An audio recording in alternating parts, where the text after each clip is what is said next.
Đứng giữa con đường mưa, anh vô tình nhớ một nụ cười. Đứng giữa con đường mưa, anh vô tình nhớ một vòng tay.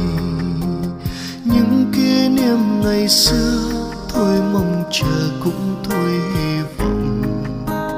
Đã có khi tưởng như trái tim này cũng thôi mộng mơ.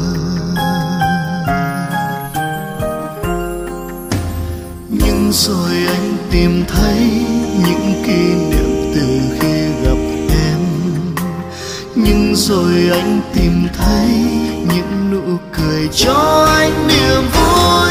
Tạm biệt nhé những nỗi đau ơi, tạm biệt nhé nỗi nhớ một thời.